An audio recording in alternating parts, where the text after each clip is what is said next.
আমাদের মাননীয় মুখ্যমন্ত্রীকে প্রথমেই আমি ধন্যবাদ জানাই যে আমাদের একটা সমাধান এখানে করার জন্য।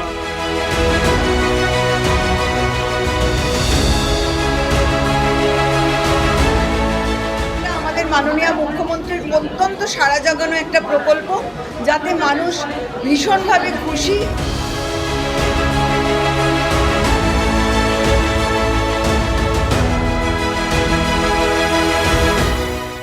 পাড়াটা যেহেতু আমাদের, সমস্যাটা আমরা বের করব এবং সেই সমস্যাটা দিদির কাছে পৌঁছে যাবে এবং সেই সমাধান দিদিই করে দেবে।